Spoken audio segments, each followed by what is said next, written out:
మిత్రులందరికీ శుభోదయం. నేను మీ హరి. మరి ఏపీ నుండి 9వ తరగతి తెలుగు నుండి 4 వీడియోలు ఆల్రెడీ కంప్లీట్ అయ్యాయండి. ఇది 5వ వీడియో. ఈ వీడియోలో గద్య భాగము 4వ పాఠం నుండి మిగతా పాఠాలు కంటిన్యూ అవుతున్నాయండి. మరి వీడియోని అయితే లైక్ చేయండి. మీరు లైక్ చేయడం వల్లే ఎక్కువ మందికి షేర్ అవుతుంది. మరి వీడియో నచ్చితేనే తప్పనిసరిగా అయితే లైక్ చేయండి. మరి టాపిక్లకు వెళ్ళిపోదామండి. 4వ పాఠము ఆశావాది. మరి ఈ పాఠ్యాంశం యొక్క ఉద్దేశము కులం, మతం, ఆర్థిక స్థితిగతులు, పేదరికం అనేవి ఒక వ్యక్తి ఉన్నతికి ఆటంకాలు కావు అని నిరూపించినటువంటి స్ఫూర్తి ప్రదాత ఆశావాది ప్రకాశరావు గారండి. మరి ఇక్కడ బిట్ ఏ విధంగా అడుగుతారంటే, సో ఎవరు ఆ వ్యక్తి ఎవరు అని అడుగుతుంటారు. ప్రకాశరావు అండి. కొందరికే పరిమితమైనటువంటి అష్టావధాన ప్రక్రియను అవలీలగా నేర్చుకొని రాణించి పద్మశ్రీ స్థాయికి ఎదిగినటువంటి ప్రకాశరావు గారి జీవితాన్ని విద్యార్థులకు పరిచయం చేయడమే ఈ పాఠ్యభాగం యొక్క ఉద్దేశము. ఆశావాది ఓకేనండి. మరి రచయిత ఎవరు? ప్రకాశరావు అండి. ఆశావాది ప్రకాశరావు అండి. మరి తల్లిదండ్రులు కొల్లాయమ్మ పక్కీరప్పలు. మరి స్వస్థలం చూసుకున్నట్లయితే అనంతపురం జిల్లా సింగనమల మండలం కొరువిపల్లి గ్రామం. ఇతని యొక్క రచనలు చూసుకున్నట్లయితే పుష్పాంజలి. ఎవరిదండి? ప్రకాశరావు. పుష్పాంజలి. అంతరంగ తరంగాలు, అవధాన చాటువులు. ఏంటంటే మరొకసారి చూసేద్దామండి. పుష్పాంజలి, అంతరంగ తరంగాలు, అవధాన చాటువులు. మరి బిరుదు పద్మశ్రీ ప్రకాశరావు, పద్మశ్రీ పుష్పాంజలి. ఓకేనండి.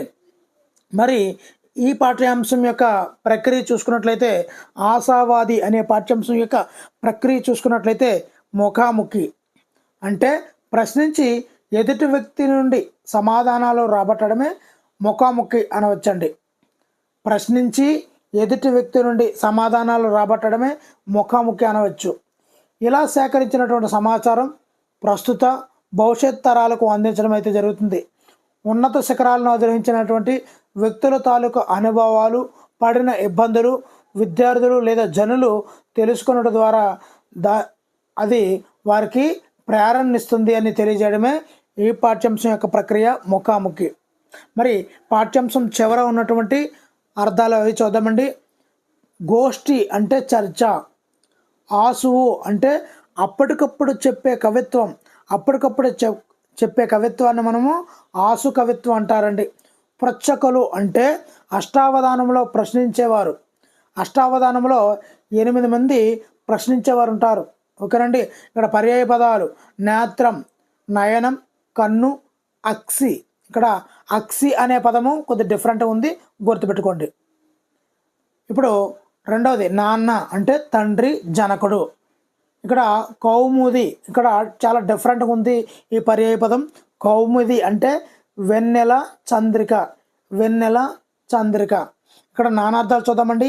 కవి అంటే కవిత్వం రాసేవాడు, నీటి కాకి. మరి గురువు అంటే ఉపాధ్యాయుడు, బృహస్పతి గురుగ్రహం కదా. మరి కృషి అంటే ప్రయత్నం, వ్యవసాయం. వ్యుత్పత్తార్థాలండి. అవధానము అంటే చిత్త ఏకాగ్రత ప్రధానము, అవధానము. చిత్త ఏకాగ్రత ప్రధానమే అవధానము. నెక్స్ట్ రెండవది పౌత్రుడు అంటే పుత్రుని యొక్క పుత్రుడే పౌత్రుడు. ఆచార్యుడు అంటే ధర్మ మార్గమును ఆచరించి చూపించేవాడే ఆచార్యుడు. ఇక్కడ ప్రకృతి వికృతులు ఉన్నాయండి, అవి కూడా చూసేద్దాము. దైవం, దెయ్యం. కార్యం, కర్జము. పద్యము. కీర్తి, కవిత. విన్నాన్నం అంటే విజ్ఞానం. అక్కరం అంటే అక్షరం. సందేహం అంటే సందేహం. వమ్ము అంటే వ్యర్థము. నెక్స్ట్ జాతీయాలు. ఎత్తిపడుపు అంటే నిందించుట, అంటే అయిన దానికి కాని దానికి దెప్పుపడిచే స్వభావాన్ని మనము ఎత్తిపడుచు అంటారు. ఎత్తిపడుచుడు అనేది సామెత కాదండి, జాతీయం. మరి కత్తి మీద సాము అంటే చాలా దుర్లభము, చాలా కష్టతరము అనే అర్థంలో ఉపయోగించేదే కత్తి మీద సాము. తామర తంపర అంటే కుప్పలు తెప్పలు కోకొల్లలు అనే అర్థంలో ఉపయోగించేదే తామర తంపర. ఇక్కడ సంధులు ఇవ్వడం జరిగేయండి. మరి సవర్ణ దీర్ఘ సంధి అష్టావధానము అంటే అష్టా ప్లస్ అవధానము అష్టా, ఇక్కడ దీర్ఘం వచ్చింది 2 అక్షరాలు. పుస్తకాకృతి పుస్తక ప్లస్ ఆకృతి పుస్తకాకృతి కాక దీర్ఘం వచ్చిందండి. నేత్ర ప్లస్ అవధానులు నేత్రావధానులు తాకి దీర్ఘం వచ్చింది అంటే సవర్ణ దీర్ఘ సంధి. ఇక్కడ యనాది సంధి చూద్దామండి. ఆద్యంతం ఆది ప్లస్ అంతం ఆది అంతము. ఇక్కడ రెండవ అక్షరం ఎక్కడైతే విడదీయబడ్డదో అక్షరము దానికి యావత్తు వచ్చిందండి. ఇక్కడ ఉన్నతోద్యోగులు ఉన్నత ప్లస్ ఉద్యోగులు ఉన్నతో తో అంటే ఇక్కడ అదే గుణసంధి అవుతుందండి. మరి ఇక్కడ ఆద్యంతము అనేది యావత్తు వచ్చింది కాబట్టి ఎన్నులు యా వా రాలు వచ్చే సంధి కాబట్టి ఎన్నులు అంటాము. ఇక్కడ ఏఓఆర్లను గుణాలు అంటారు కాబట్టి ఇది ఉన్నతోద్యోగులు అనేది గుణసంధి అండి. ఇక్కడ వృద్ధి సంధి చూద్దామండి. రసౌచిత్యం రస ప్లస్ ఔచిత్యం రసౌ అవులను వృద్ధులు అంటామండి. రసౌ అంటే అవులను వృద్ధులు అంటాము కాబట్టి వృద్ధి సంధి అండి. దివ్యౌషధం దివ్య ప్లస్ ఔషధం దివ్యౌ. సమై అవులు కదా, సమ ప్లస్ ఐక్యం సమై. దేశ ప్లస్ ఔన్నత్యం దేశౌ ఔ. రస ప్లస్ ఐక రసైక. వనౌషధి వన ప్లస్ ఔషధి వనౌషధి. వసుధ ప్లస్ ఏక వసుధైక దై ఐ. అష్టా ప్లస్ ఐశ్వర్యము అష్టై. ఇక్కడ కరెక్ట్ స్పెల్లింగ్ పడలేదు అష్టైశ్వర్యము. ఇక్కడ సమాసాలు చూద్దామండి. మధురమైనటువంటి భాషణము మధుర భాషణము. భాషణం అంటే మాట్లాడడం మధురంగా మాట్లాడడం కాబట్టి ఇక్కడ విశేషణం అనేది మధురము. విశేషణం పూర్వపదంగా ఉంది కాబట్టి విశేషణ పూర్వపద కర్మధారయ సమాసం. 3 సంవత్సరాలు 3 సంఖ్య గల సమాసమే ఇది ద్విగ సమాసం. కళాగోష్ఠి అంటే కళ యొక్క గోష్ఠి యొక్క వచ్చింది కాబట్టి కిన్కిని యొక్క లోపల. షష్ఠి తత్పురుష సమాసం. ప్రత్యక్ష పరోక్ష కథనాలు చాలా చాలా ఇంపార్టెంట్ అండి. ఒక బిట్ వచ్చే అవకాశం అయితే ఉంది, చాలా జాగ్రత్తగా ఉండండి. ఒక వ్యక్తి చెప్పిన మాటలను యథాతథంగా చెప్పడాన్ని ప్రత్యక్ష కథనం అంటారు. నేను తలుచుకుంటే ఏదైనా సాధించగలను అని వర్షిత్ అన్నాడు. అంటే అతను చెప్పినా కూడా అతను ఏదైతే చెప్పాడో అదే విధంగా వచ్చింది కాబట్టి ఇక్కడ ఆ వాక్యము ప్రత్యక్ష కథనంలో ఉంది. ఇక్కడ పరోక్ష కథనం అంటే వేరే వాళ్ళు చెప్పిన మాటల్ని మన మాటల్లో చెప్పడాన్ని పరోక్ష కథనం అంటారు. తాను బాగా చదువుకొని ఒక గొప్ప స్థితికి చేరుకుంటానని మోక్ష అన్నది అని ఆమె చెప్పిన వాక్యాలని మనం చెప్పినట్లుగా చెబితే అది పరోక్ష కథనము. ఈ రెండు కూడా అనుకరణలే. అనుకరణలో అంతా చెప్పి చివర అని వాడతాం, దీన్ని అనుకరణం. అని వాడితే దాన్ని ఏమంటాము అనుకరణము. మరి ప్రత్యక్ష కథనాన్ని పరోక్ష కథనంలోకి మార్చడానికి పాటించవలసినటువంటి కొన్ని నియమాలు అయితే ఉన్నాయండి. మరి ప్రత్యక్ష కథనంలో వ్యక్తి యథాతథంగా చెప్పినటువంటి మాటలను ఉచ్చారణ చిహ్నాల్లో క్వశ్చన్ మార్క్స్లో ఇది ఇన్వర్టెడ్ కామర్స్లో అయితే చూపించాలండి. మరి పరోక్ష కథనంలో ఉచ్చారణ చిహ్నాలు అనేవి ఉండవండి. మరి ప్రత్యక్ష కథనంలో నేను, పరోక్ష కథనంలో తను అవుతుందండి. ఇక్కడ నేను అనేది తను అవుతుంది. ఈ రెండింటిని బాగా గమనిస్తే ప్రత్యక్ష కథనం పరోక్ష కథనం ఈజీగా పెట్టేయగలమండి. ఇక్కడ నాకు అని ఉంది కాబట్టి ఇక్కడ తనకు అని వచ్చేస్తుంది. మరి అని అంటే ఇక్కడ డిఫరెంట్ చూద్దామండి. నాకు పరీక్షల్లో మంచి మార్కులు వచ్చాయి అని రఫీ చెప్పాడు, ఇది ప్రత్యక్ష కథనం అండి. తనకు పరీక్షల్లో మంచి మార్కులు వచ్చాయని రఫీ చెప్పాడు, ఇక్కడ అని అనే పదము తీసేస్తున్నారు చూసారండి. మరి పుష్కర బొమ్మలు బాగా వేస్తుంది అని వాళ్ళ నాన్న అన్నారు. ఇక్కడ ఇన్వర్టెడ్ కామర్స్లో ఉంటే అది ప్రత్యక్ష కథనం అండి. మరి పుష్కర బాగా బొమ్మలు వేస్తుందని వాళ్ళ నాన్నగారు అన్నారు. ఇక్కడ ఇన్వర్టెడ్ కామర్స్ లేదు, అని లేదు కాబట్టి ఇది పరోక్ష కథనం అండి. మీరంతా ఎక్కడి నుంచి వస్తున్నారు అని శైలజ పిల్లల్ని అడిగింది, ఇది ప్రత్యక్ష కథనం. తమరు ఎక్కడి నుంచి వస్తున్నారని శైలజ పిల్లల్ని అడిగింది. నాకు ఈత అంటే ఎంతో సరదా, ఈత కొట్టడం ఆరోగ్యం కూడా అని అక్షయ అన్నది. ఇక్కడ నాకు అనే పదం వస్తుంది, ఇన్వర్టెడ్ కామర్స్ వస్తుంది, అని ఉంది. అదే పరోక్ష కథనంలో చూసుకున్నట్లయితే తనకు ఈత అంటే ఎంతో సరదా, ఈత కొట్టడం ఆరోగ్యం కూడా అని అక్షయ అన్నది. మరి పరోక్ష కథనంలోని వాక్యాలను ప్రత్యక్ష కథనంలోకి మార్చుకుందామండి.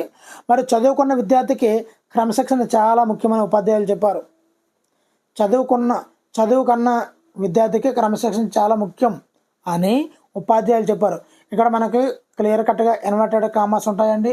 అని అనే పదం తప్పనిసరిగా వస్తుంది. ఇది మనం బాగా గుర్తుపెట్టుకోవాలి. తన జీవితంలో ఎన్నో కష్టాలను ఎదుర్కొని ఈ స్థితికి చేరానని కలాం అన్నారు. ఇక్కడ తను తీసేసి నా వస్తుందండి ప్రత్యక్ష కథనంలోకి. నా జీవితంలో ఎన్నో కష్టాలు ఎదుర్కొని ఈ స్థితికి చేరాను అని కలాం అన్నారు. ఇది ప్రత్యక్ష కథనం అండి. సో ఈ విధంగా ఉంటాయండి. మరి నేను అన్న పదము తాను, తను. నా అనే పదం తన, నాతో, తనతో, నన్ను, తనను, నాకు, తనకు, మా, తమ, మాకు, తమకు, మేము, తాము. ఈ విధంగా ప్రత్యక్ష కథనం నుండి పరోక్ష కథనంలోకి మారేటప్పుడు హీరో సబ్జెక్ట్ యొక్క ఈ విధంగా మారుతుందండి. మరి 5వ పాఠము ఏ దేశమేగన. మరి మొదటి 4 పాఠాలు కూడా డిస్క్రిప్షన్లో లింక్ ఉన్నాయండి, అక్కడ నుంచి చూడండి. ప్రతి పాఠ్యాంశంలోని కవి పరిచయం నుంచి మొదలుకొని చివరి వరకు కూడా మీకు ర్యాపిడ్ రివిజన్గా ఎగ్జామ్కి వెళ్ళే ముందు ఒక్కసారి చూసుకునే విధంగా మరి చాలా ఉపయోగపడతాయండి. మరి తప్పనిసరిగా లైక్ చేస్తేనే ఎక్కువ మందికి రీచ్ అవుతుంది. మరి మిత్రులు ఎక్కడ కూడా మిస్ అవ్వద్దండి. మరి ఉద్దేశం చూద్దామండి. ఏ దేశం మిగిన పాఠ్యాంశం యొక్క ఉద్దేశం తెలుగులో పద్యం, కథ, వచన రచన, వచన కవిత మొదలైనటువంటి ప్రక్రియలతో పాటు యాత్రా రచన కూడా ఒక సాహితీ ప్రక్రియ. దాని పట్ల విద్యార్థులకు అవగాహన కలిగించడం, రచయిత్రి తన విదేశీ యాత్రానుభవాలను పరిచయం చేయడము, భారతీయ సంస్కృతి సాంప్రదాయాల పట్ల విదేశీయుల మనోభావాలను తెలియజెప్పడం ఈ పాఠం యొక్క ముఖ్యమైనటువంటి ఉద్దేశం అండి. మరి నేపథ్యం చూద్దామండి. ఈనాడు ఉబుసుపోక ఊరకే దేశాలు తిరిగే లోక సంచారాలు కాదు కావలసింది తమ సంచారానికి ఒక సార్థకత కావాలి. అంటే తాము సంపాదించినటువంటి అనుభవాలు, చూసిన ప్రదేశాల వివరాలు ప్రజలకు అందించగలగాలి అని లోక సంచార పుస్తకంలో రాహుల్ సాంస్కృత్యాయన్ వెల్లడించారు. మరి శ్రీమతి ఊటుకూరి లక్ష్మీకాంతమ్మ భారత ప్రభుత్వ సాంస్కృతిక ప్రతినిధిగా వివిధ దేశాలైతే పర్యటించారండి. ఎవరు? ఊటుకూరి లక్ష్మీకాంతమ్మ గారు. మరి ఈ పర్యటన సాగిన విధానము, ఆమె పొందినటువంటి అనుభవాలు, విశేషాలను పర్యాటకావసానం లేని వారికి తెలియజేయాలనే వారి ఉద్దేశం. పర్యటనలకు వెళ్ళే వారికి మార్గదర్శకంగా ఉంటాయనే వారి ఆలోచన దీని యొక్క నేపథ్యం అండి. మరి ప్రక్రియ చూద్దామండి. యాత్రా రచన తెలియజేస్తుంది. యాత్రికుడు తాను పొందినటువంటి యాత్రానుభవాలను గ్రంథస్థం చేయడాన్ని మనము యాత్రా రచన అంటారు. వ్యక్తులు స్వదేశీ విదేశాలలో పర్యటించినప్పుడు అక్కడ విశేషాలను, అనుభవాలను వివరిస్తూ వర్ణనాత్మకంగా వ్రాయబడినదే యాత్రా రచన. సాధారణంగా యాత్రా రచనలు వాడుక భాషల్లో వచనంలో ఉంటాయండి. ఈ యాత్రా రచనలు యాత్రికులకు మార్గదర్శకంగా కూడా ఉంటాయి. మరి రచయిత పరిచయం చూద్దామండి. మరి రచయిత్రి ఊటుకూరు లక్ష్మీకాంతమ్మ గారండి. మరి స్వగ్రామం ఏలూరు, పశ్చిమ గోదావరి జిల్లా ఏలూరు అండి. తల్లిదండ్రులు నాలం సుశీలమ్మ.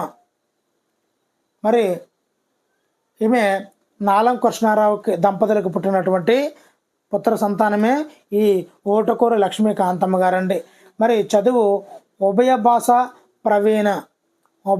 ప్రవీణ ఆంధ్ర యూనివర్సిటీలో చేయడం అయితే జరిగిందండి.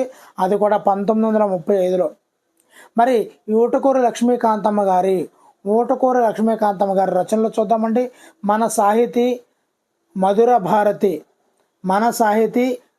భారతి, ఆంధ్రుల కీర్తన వాజ్మయ సేవ, ఆంధ్ర కవయిత్రులు, అఖిల భారత కవయిత్రులు, హంస విజయం,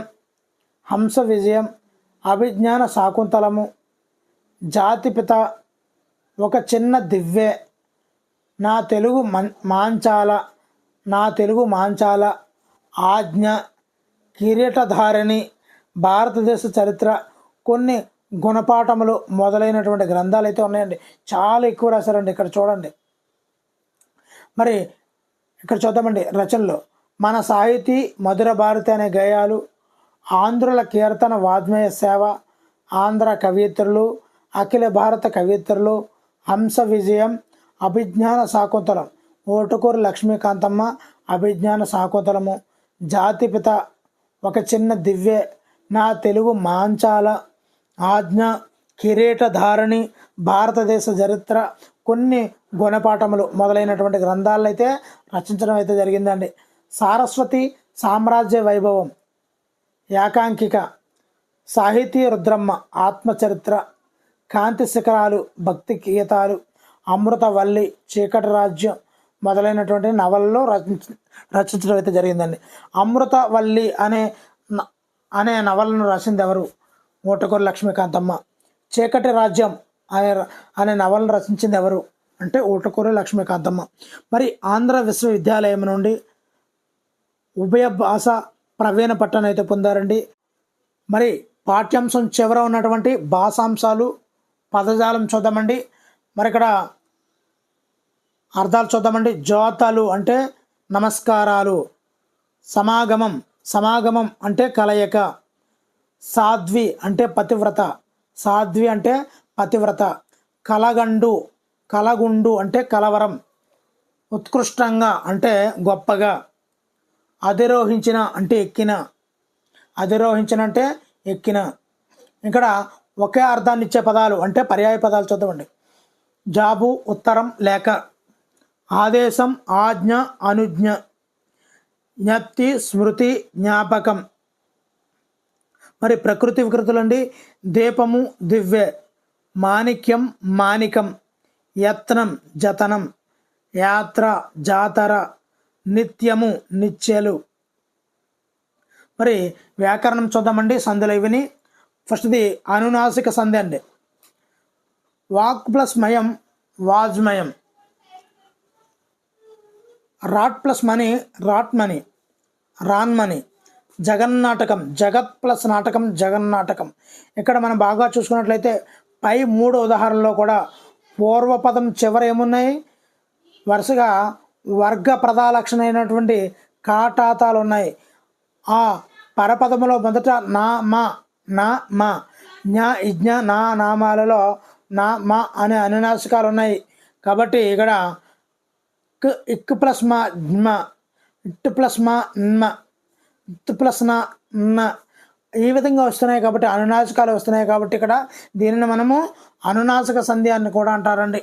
మరి వర్గ ప్రథమాక్షరాలైనటువంటి అంటే పరుసాలైనటువంటి కచటతబులకు నా కానీ మా కానీ పరమితమైతే అదే వర్గ అనునాసికాలైనటువంటి జ్ఞ, ఇజ్ఞ, నా నా మా వీటిని ఏమంటాం మనము? అనునాసికాలు అంటారు. సో కచటతబులకు నామాలు పరమైనప్పుడు వరుసగా జ్ఞ, ఇజ్ఞ, నా నా మా అనేవి ఆదేశంగా వస్తున్నాయి. కాబట్టి దీనిని మనము అనునాసిక సంధి అని కూడా అంటారండి. మరి ఇక్కడ మరునందనుడు చూద్దామండి. మరి మరునందనుడు, మరుత్ ప్లస్ నందనుడు, మరునందనుడు. జగన్నాథుడు, జగత్ ప్లస్ నాథుడు. రామనేంద్రవరం, రాట్ ప్లస్ మహేంద్రవరం, రాన్ మహేంద్రవరం. ఇక్కడ కలపడం అండి. వాక్ ప్లస్ మహిమ, వాజ్ మహిమ. షట్ ప్లస్ ముకుడు, షణ్ముకుడు. షత్ ప్లస్ నుతి, సన్నుతి. చిత్ ప్లస్ మయం, చిన్మయం. ఈ విధంగా విడదీయడము, కలపడం అండి. మరి ఇక్కడ సమాసాలండి. టెర్లిన్ నగరం, టెర్లిన్ అని పేరు గల నగరం, టెర్లిన్ నగరం బహువ్రీహి. శాస్త్రాభిమాని, శాస్త్రమునందు అభిమానం కలవాడు. సంభావన, పూర్వపద కర్మధారి సమాసము. పురాణ, ఇతిహాసాలు, పురాణమును మరియు ఇతిహాసమును ద్వంద్వ సమాసము. యాత్రానుభవం, యాత్రమును గూర్చి, యాత్రను గూర్చి అనుభవం ద్వితీయ తత్పురుష సమాసము. నిన్నుల్ కూర్చి గురించి ద్వితీయ. మరి అలంకారాలు చూద్దామండి. క్రింది వాక్యాలలో అలంకారాలు సమన్వయం చేయాలండి. ఇక్కడ సంసార సాగరం ఈదడం గొప్పవారికి కష్టసాధ్యం. ఇచ్చిన వాక్యంలో సంసారం వేరు, సాగరం వేరు. భేదం ఉంది రెండాట్లకి, కానీ భేదం లేనట్టు చెప్తుంది. సో భేదం లేనట్టు చెప్తే అది రూపకలంకారం. మరి ఇక్కడ ఉపమేయము అనేది సంసారము, ఉపమానము అనేది సాగరము, మరి భేదం లేనట్లు అంటే అభేదంగా చెప్పారు కనుక ఇది రూపకలంకారం. మరి అన్ని దానముల్లోకెల్లా విద్యాదానం ప్రధానమైనది. ఇది కూడా రూపకలంకారమే. విద్య వేరు, దానం వేరు. విద్యాదానం కాదు. రెండు కూడా భేదమున్నా లేనట్లు చెప్పడం. మరి ఇక్కడ వారు విజేతపై కుసుమాక్షతలు చల్లేరి. కుసుమాలు అంటే పువ్వులండి, అక్షంతలు అంటే వేరు. కుసుమాక్షతలు, కుసుమాలు అనేది అక్షంతలు. ఇక్కడ అది రూపకలంకారం అండి. మరి కుసుమాలు అనే అక్షంతలు అని చెప్పడం జరుగుతుంది. అంటే భేదం ఉన్నా కూడా లేనట్లు చెప్పడం జరుగుతుంది కాబట్టి ఇక్కడ ఇది రూపకలంకారాన్ని తెలియజేస్తుంది. మరి కర్తరి కర్మని వాక్యాల గురించి చూద్దామండి. కర్త ప్రధానంగా ఉన్న వాక్యాలు కర్తర వాక్యాలు, కర్మ ప్రధానంగా రాసే వాక్యాలు కర్మని వాక్యాలు అంటారు. రవి జామకాయ తిన్నాడు, ఇది కర్తర వాక్యం. జామకాయ రవి చేత తినబడింది. ఇక్కడ చేత ఖచ్చితంగా ఉంటుందండి. కర్మలో చేయబడింది, రాయబడింది, గెలిపించబడింది, ఈ విధంగా వస్తాయి. భావన ప్రాజెక్ట్ పనిని పూర్తి చేసింది. ఇక్కడ ఆబ్జెక్ట్ ఫ్రంట్కి వస్తుందండి. ప్రాజెక్ట్ పని భావన చేత పూర్తి చేయబడింది. హర్షిత్ కబడ్డీ జట్టును గెలిపించాడు. కబడ్డీ జట్టు హర్షిత్ చేత గెలిపించబడింది. ఇది కర్మని వాక్యం అండి. మరి కర్తర వాక్యాలుగా మార్చడం అండి. చెట్టు కవిత ఇస్మాయిల్ చే రాయబడింది. ఇస్మాయిల్ చెట్టు కవితను రాశాడు. గాంధీ గారి చేత ఉప్పు సత్యాగ్రహం నడవబడింది. గాంధీ గారు ఉప్పు సత్యాగ్రహం నడిపారు. చికాగోలో స్వామి వివేకానంద గారిచే గొప్ప ఉపన్యాసాలు ఇవ్వబడ్డాయి. స్వామి వివేకానంద గారు చికాగోలో గొప్ప ఉపన్యాసాలను ఇచ్చారు. మరి తర్వాత పడమండి నా చదువు. ఈ పాఠం యొక్క ఉద్దేశం మరి ఇవన్నీ కూడా నెక్స్ట్ వీడియోలో చివరి వీడియోలో పూర్తిగా చూద్దామండి. వీడియో నచ్చితే తప్పనిసరిగా లైక్ చేయండి. Thank you for watching. Me Hari signing out.